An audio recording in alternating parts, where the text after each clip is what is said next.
What's up, y'all? I'm Big Fred, and we are back with Fresh Off the Clock. And tonight's guest is a man who is in the local spotlight and is just raising Cain up there in Princeton, Coach Keith Taylor. Man, let's give him a round of applause, Coach. Appreciate you coming on, man. Appreciate you. Yeah, absolutely, man. Appreciate you having me on. 100%. He is a Lily Grove native, a Princeton football legend. For those of you who aren't too familiar with him, from what I've been told, I've asked a few guys, he's considered one of the greatest defenders to ever put on the blue. He played his college ball up at Emory and Henry, and now he's just leading Princeton to a nice postseason trip. Coach, man, appreciate you coming on 100%. I do want to give a big shout out real quick to my guy, Derek Passage. One of your guys on staff I'm in pretty good cahoots with. I've been playing fantasy with for years. And Coach Belcher. I ain't talked to my dog in a while, man, but shout out to Chris Belcher too. And Scotty Miller. Big shout out to Mr. Miller too, man. That's my dog. So I guess I'll just sort of rip off the old Band-Aid and just swing. So you worked under Chris Pettigo for a while. Very, legendary name. What are some things you learned from a guy like him? Well, I mean, just how well he tried to build a culture at Princeton. He went through the tough times. We're reaping the benefits of all his hard work. At the end of the day, we're where we're at as a program because he stuck with it. His motto was brick by brick. He started, we weren't real good, years ago, and he just kept pushing, kept building, getting guys to buy in. I think he put together one of the best coaching staffs probably in the state. Like I said, I'm reaping all those benefits because a lot of those guys are still there. Obviously, we lost, Coach Marion to Oak Hill, and he's, doing big things over there, but everybody else is still there. So what I learned from him is, just kind of watching the way he kind of did things, just building that foundation. And it made it easy for me to just come in and let those guys do what they do. So at the end of the day, I have all the credit that we've had. You can kind of just give it to Coach Pettigo because, like I said before, he laid the foundation. I got you, man. That's pretty dope. Speaking about the whole foundation, let's talk about the house that's been built. You're number 4 in AAA right now, and that top half of that is just absolutely monstrous, right? I mean, you got some good ball clubs there. I'm going to sort of walk you through the entire season here. You started off 49-0 against Lincoln County. Obviously, first game of the season, you want to get the shapes out. Next week, you had a big win over Bluefield, 27-6. I believe y'all were the first team to beat them. Is it 3 straight years? Yeah, so I think it was something like that, maybe the second or third. Nobody's ever done it 4 times, so that's what we're going to be hoping to do next year. Hey, I got you, man. And then this is when I was kind of wanting to touch up on. I did play my ball at Concord, so obviously, Coach Marion's a pretty big name there too. Oak Hill, 42-28. Did y'all sort of talk some smack right there whenever you were shaking hands at the end? No, man, it was all respect. Coach Marion's a stand-up guy. It was one of the, there's been a couple coaches that didn't shake our hands at the end of games. It was not Coach Marion. Coach Marion, he was respectful, man. It was a great game. And at the end of the day, I think they played harder than we did at the end. We were up, probably 3-4 scores, and our defense kind of just let up a little bit, let them score too late. It's a good football team. Marion had a great game plan, came out, had a good defense, kind of did the exact same thing that Bluefield did, tried to hold Dom Collins in check. Obviously, he's going to get his no matter what. Uh-huh. He had a touchdown call back too. We were pretty bad for that. I think we probably had 10 to 12 touchdowns called back this year. But he did a great job. Our kids just made more plays. We have a lot of playmakers. They couldn't really, contain all of our guys, and that's just a testament to our team. When one guy's, not really getting his, the other guys step in and they're unselfish. And we did enough in that game to kind of pull away at the end. And it was definitely a big win for me, obviously, because, Coach Marion, he was going to apply for the job. I applied for the job there at Princeton. He's been a big time coach for us, leading our defense forever. So it was a big game, and like you said, you're going through those different games. Everything was a storyline, from the beginning all the way through. We've had storyline after storyline. It's been a really fun season thus far. I got you, and I'm going somewhere next too. You used to coach for Pulaski County, correct? Absolutely. That was my first coaching job. So after I graduated from Emory, PE teachers, sometimes it's hard to find a job. I was sitting, trying to find a place where I could go get a, teaching job fresh out of college. Coach Grandy was my defensive coordinator. He's now an offensive or defensive analyst at Iowa State. And he called me and was like, "Hey, man, give you this number." Todd Jones was the head coach at Pulaski. I called him, went down there for an interview. Funny thing was, the interview for the teaching job was about 45 minutes. The interview for the coaching job was about like an hour and 45 minutes. So it was interesting. Priority straight, huh? Yeah, that's right, man. They're all about their football down in Pulaski County, and I went down there. I loved it. Loved everything about it. Unfortunately, our head coach didn't do too well the second year, so all of us guys that weren't tenured, we got let go, and they brought in a brand new staff. So then I was like, didn't even have a teaching job. So then I was kind of, just trying to find, what I was going to do next. And fortunately, my stepdad ran into somebody who knew somebody at Princeton, and I was able to get a driver's ed job. But I'd have never left, man. I loved Pulaski, so it was really great beating them too. So 49-40, man. So sort of tell me what happened there. Was it a close one, or were y'all up and they came back? Oh no, they punched us in the mouth right off. Fight, huh? They couldn't stop us offensively. We've shown that a lot of teams are having difficulty stopping our offense, our defense. We're hit or miss. We're really, really good sometimes, and then sometimes we don't play real well. That game, we came out with a game plan. Our defense coordinator had a great game plan, we thought, at the beginning. Eric McClanahan, it's his first year as well, stepping in for Coach Marion. He's done a great job thus far. We thought that they weren't going to run the midline. They came out, they only ran midline. They started blocking our defensive ends, kind of messed up our game plan. We went a 3-man front. Was a mistake. We were, spinning our wheels, and our offense is scoring so fast that we're not having time to make adjustments, which I'll never, get mad at, Chris Belcher for scoring too fast. But in that game, we were having difficulty, trying to figure out what we were doing. And then fortunately at halftime, Eric came in. I was like, what are we going to do? Where are we going from here? He drew something up, 4-man front, knew exactly what we were doing. And then the second half, they only scored 2 touchdowns and only had 1 touchdown drive. The other one was, we just missed like 37 tackles in one play, if you could do that. And that happened. And they scored. But yeah, it was a great game. Probably one of the most exciting, high school football games I've been a part of. And we were able to make plays there at the end. I think we had more athletes than they did. But no, definitely give, Pulaski County credit, because they came out and kind of took it to us early. And then you went right down 460 and just put it on Tazewell, huh? 42-0. Yeah, which was a big game for us because it left a bad taste in our mouth the last time we played, Tazewell. They really came into our place. Might have even been on homecoming years ago, 5 years ago, 6 years ago. They all run together. But man, they ran a 5-man box, and we could not run the football at all. So it was really, really a tough game to play. So, we were really wanting to get after that one. Unfortunately, we were able to go down there and handle business. I got you. And then Greenbrier East, shout out to my dog, Michael Anderson. He's one of the coaches there. That was my you probably saw him and Coach Belcher chopping it up some. Back in my day, Coach Belcher was like just an offensive guru, right? That guy's mind is just football, right? Like he's just an 100%. absolute dog, man. Bitch it out to Coach Belcher. 56-7. So I mean, that was more of just I guess cakewalk, right? Well, I mean, I guess so. I think that was probably, we put 2 really good games defensively back to back. We shut out Tazewell, who averages like 40-something points a game. They just put up 60 against Giles. And then, Greenbrier East is a young team. They have multiple sophomores playing. Quarterback's pretty good. I think the running back's really, really quick. They're young, obviously, all over the place. So we were able to kind of jump on them. I think our defensive line really gave them fits. DeGiacomo, Eli, Kaiser, all these guys kind of just really got after the quarterback. We kind of just manhandled them up front.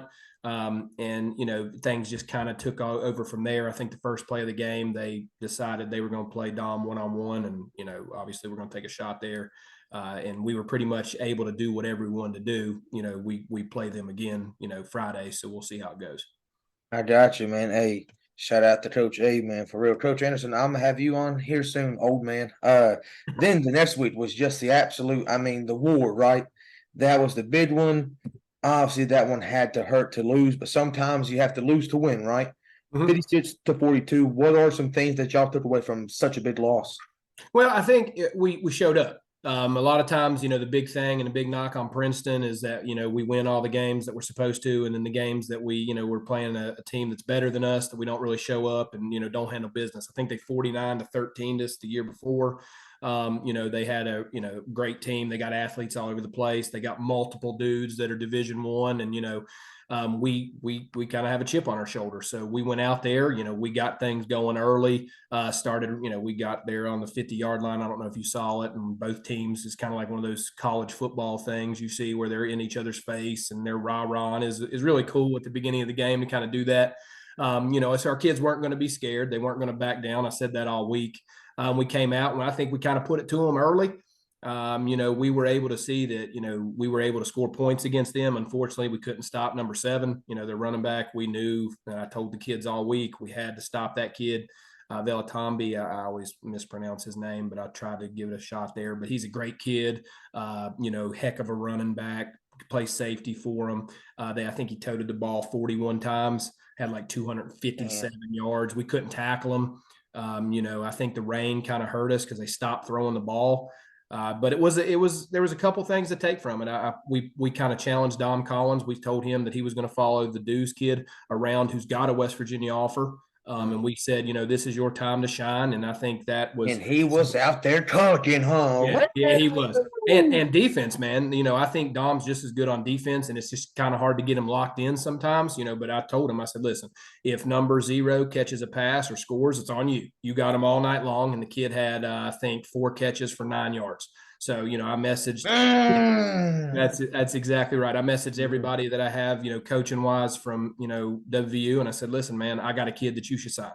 I truly believe Dom Collins is the best player in West Virginia.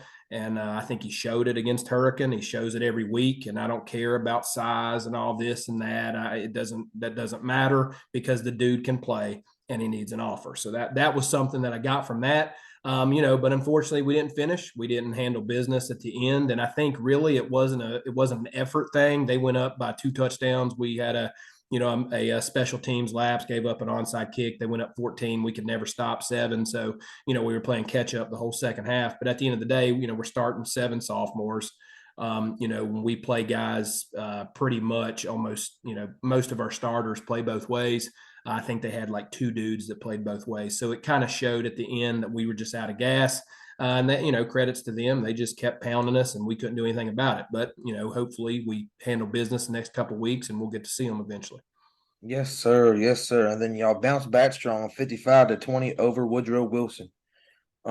This Friday you got Greenbrier East again, like we did touch up on. And then a big one against Parkersburg South to end the season, huh? That's going to be an absolute dogfight then too.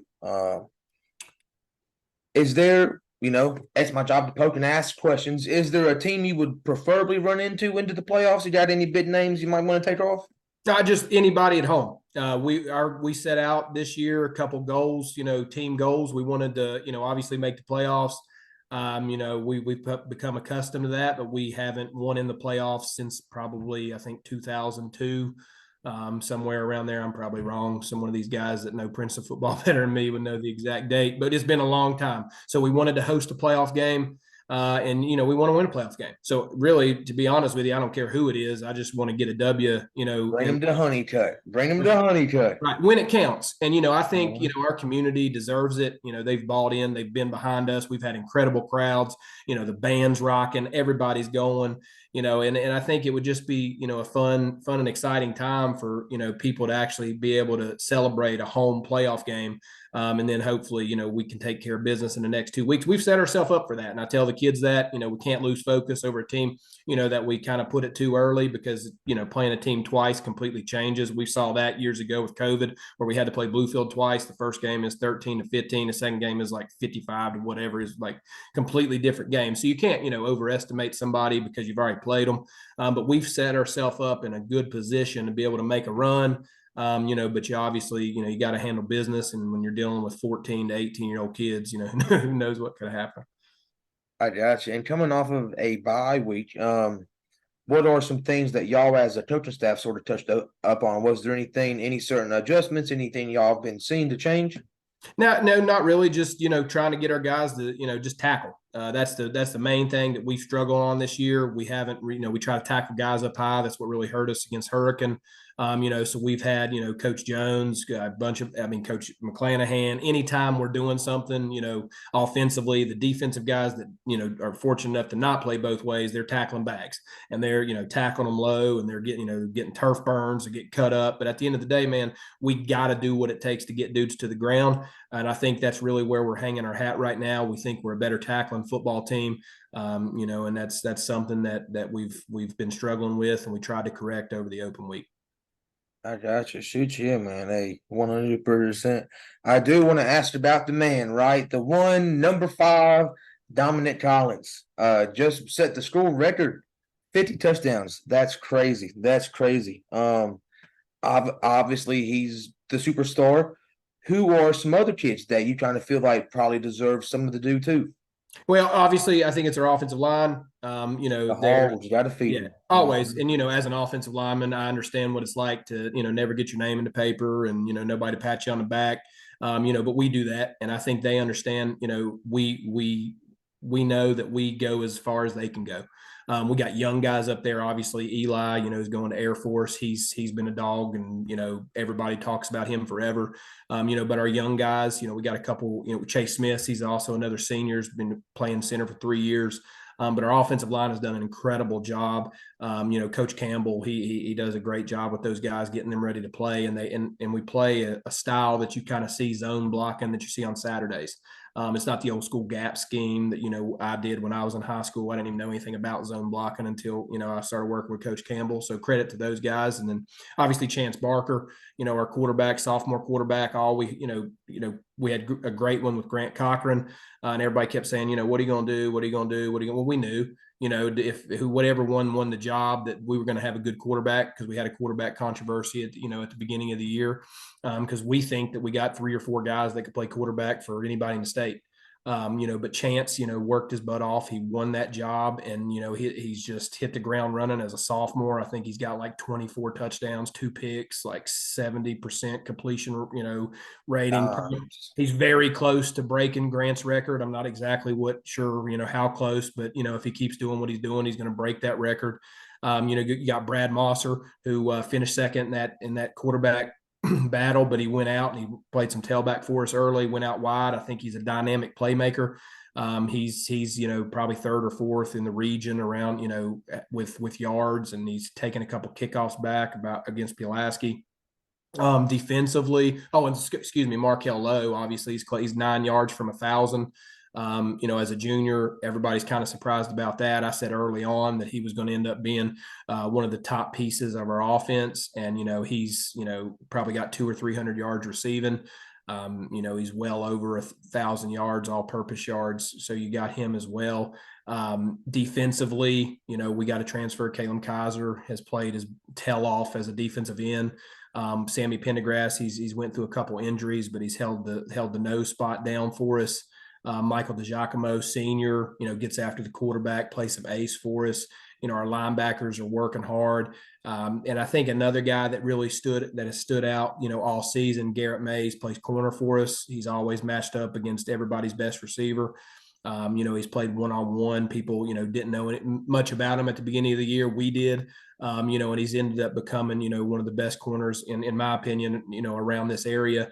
Against Woodrow, he had 2 picks, touchdown, ran one back, it's like 80-something yards, and probably dropped 3 picks. So, we got a lot of guys all over the place. The good thing about us, we got about 6 seniors, and we're very, very young, and I'm just pretty much proud of all those guys.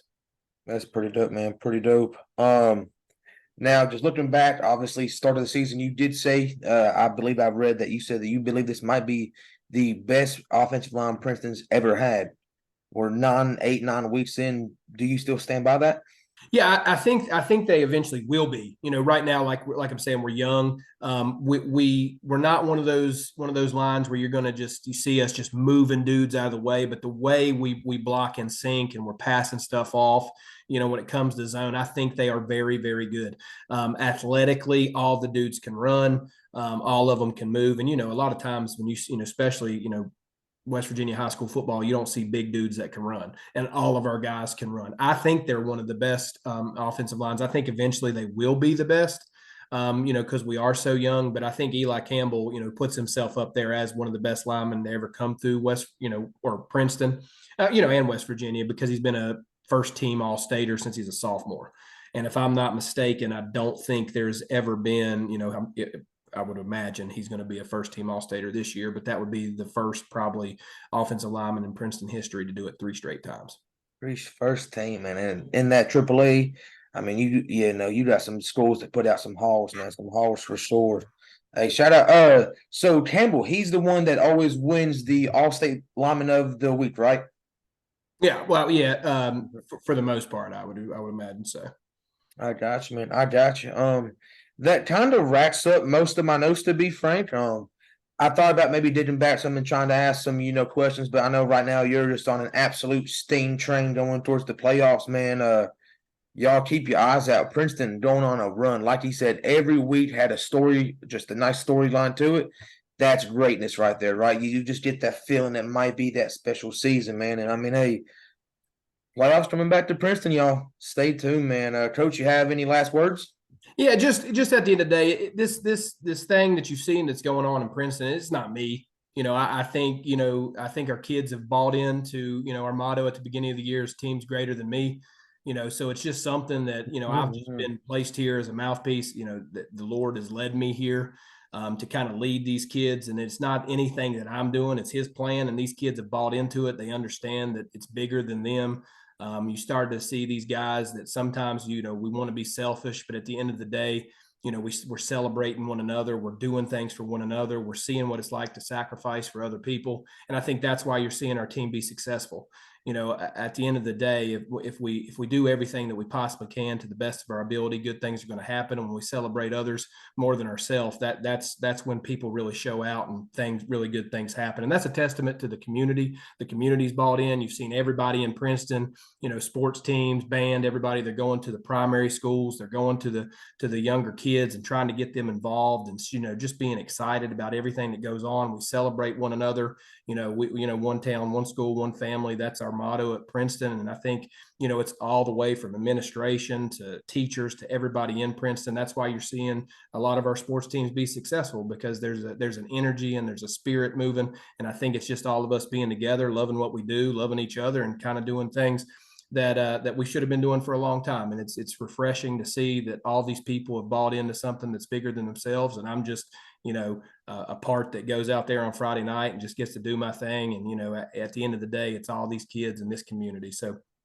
I definitely appreciate you having me on, man. And anytime anybody that can hang out with Miller, and Miller, you're a good dude in my book. So I greatly appreciate it, man. And best of luck to you. And I hope this show takes off. And I just wish you the best, brother.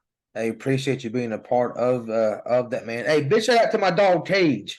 Me and Cage growing up was like this, man, and just obviously he went up the road and I did stay down. I just want to say, dude, like, what a guy. Like, I got goosebumps. Like, I might have some eligibility left. Y'all need any linemen? It sounds like not, but I might be able to get down there, man, dude. Hey, man. Hey, listen. I'm pumped up for Princeton now, dude. That was great, man. Yeah. Well, hey, that's just like I said, man. It's something that's bigger than us, and you can't explain it, because those goosebumps that you get, I get every day. And it was something that I'm not even gonna lie to you. I wasn't even trying to coach this year. I was ready to ride out into the sunset with these kids. I coached them in middle school, and coaching is a tough job. You see it. People don't understand until you really are a head coach. Assistant coach is all fun and games, but when you're the guy that sits in the chair, I have so much more respect for Coach Padero, Coach Pedigo, Coach Peak, all these guys that kind of sit in that chair, because you just don't. It's just such a selfless job. And you do this stuff not for money, dude. We make like 27 cents an hour. So it's not about that. You pour yourself into these kids because it's what you're called to do. And, fortunately, I'll do it as long as I'm called to do it. But, man, yeah, anytime you want to come suit up for us, anytime you want to come to Princeton, you're always welcome. I just met you, man. Love you. So you just let me know when you want to come. We'll let you in, let you talk to the team, whatever you need to do, man. Hey, I got you. And please give Belcher a dap up whenever you do see him, man. That was my dog for real. Shout out! I'm gonna give a shout out to my dog 5 real quick. Coach Belcher turned this guy into the Mount View passing leader of all time. That guy's a wizard for real. Shout out. Yeah, I'm glad somebody else tells him, because I tell him that all the time. And you know how Belcher is. He's kind of very humble guy. He's like the international man of mystery. You don't know anything about him. He's about business. He does his thing. He goes home. But I think he's one of the best offensive minds, in our state, probably, in surrounding states. He knows exactly what he's doing. We know we got a lot of talent at Princeton, and he has to be able to, put those guys in the right places, do the right things. Yeah. Old Chris is a beast, man. So I'll definitely dap him up for you. And appreciate you, man. Appreciate you. Well, guys, I think we're gonna stop holding Coach Taylor hostage. Let's give him, dude, round of applause one time. What an interview, man. Appreciate you, Coach. 100%. Good luck Friday. Man. Good luck this upcoming postseason. Fresh off the clock. I know my co-host went to Graham. I don't know, but I'm already wearing blue, So let's ride it out. God don't make mistakes, right? He don't make mistakes. He knew you were gonna be wearing blue. I got the hat on. I got you a hat if you need one. Bet. Sorry, Mount View. I ain't got nothing to pull for in 2 weeks, y'all. So I'm gonna have to find something to do, So all right, y'all. Appreciate it, Coach. All right, man. Have a good evening.